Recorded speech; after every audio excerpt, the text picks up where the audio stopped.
গতকাল সন্ধ্যায় রেস্টুরেন্টে ঢুকেছিলাম একবার। কদিন ধরেই ইচ্ছে হচ্ছিল এগরোল খাওয়ার। এগরোল অর্ডার করতেই সৌরভদা মানে রেস্টুরেন্টের মালিক আমাকে বলল, ভাই একটু ওয়েট করতে হবে, বুঝতেই তো পারছো আমি একা হাতে সামলাচ্ছি সব। দুজন কর্মচারী আজ আবার ছুটি নিয়েছে। রেস্টুরেন্টে ভিড় ভালোই আছে।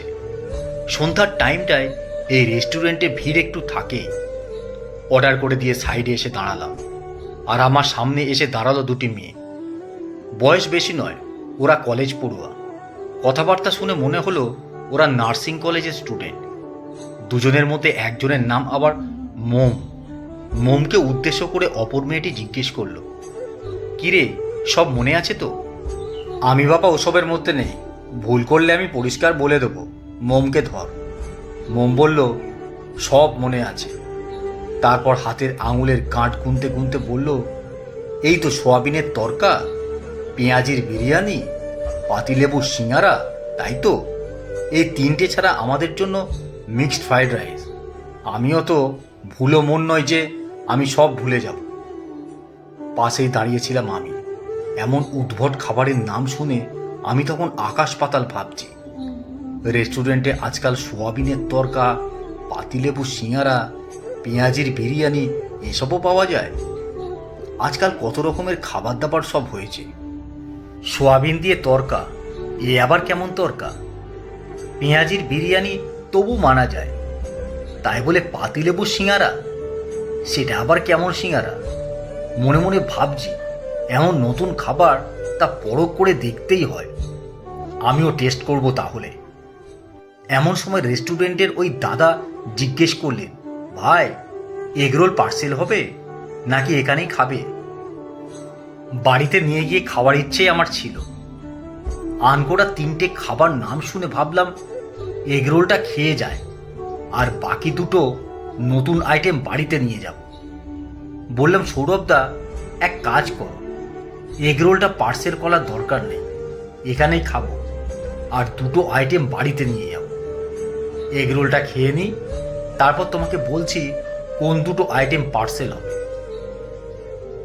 সৌরভদা এগ রোলটা হাতে দিতেই আমি একটু সাইডে এসে রোলটা খেতে শুরু করলাম। মেয়ে দুটো ভেতরে ঢুকলো অর্ডার করার জন্য।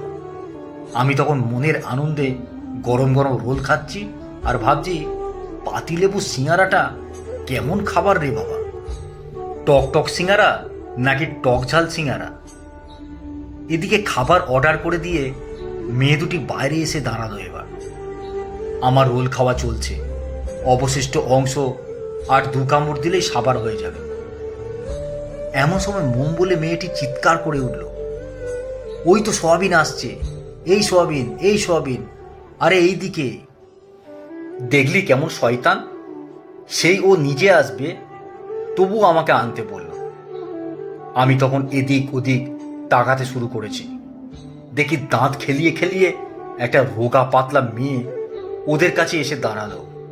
অন্য যে মেয়েটি ছিল সে বলল, বাবা এই যে বললি বেরোবি না, আবার চলে এলি, তরকা নিতে বলেছিলি, কি দিয়ে খাবি? রুমালি রুটি নিয়ে নিস বড়। এই সবে তোর মোবাইলটা দে তো একবার, ব্যালেন্স নেই আমার, মাকে কল করে বলি রিচার্জটা করে দিতে।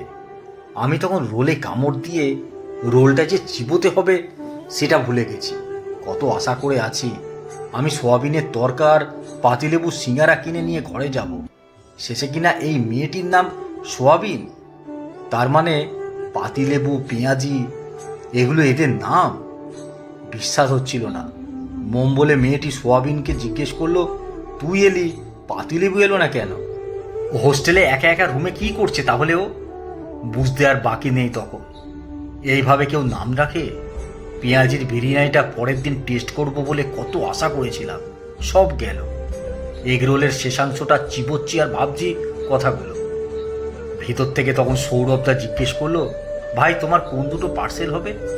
আপনারা বলুন তো, আমি কোন মুখে আমি বলতাম যে সোয়াবিনের তরকার পাতিলেবুর সিঙ্গারাটা পার্সেল হবে?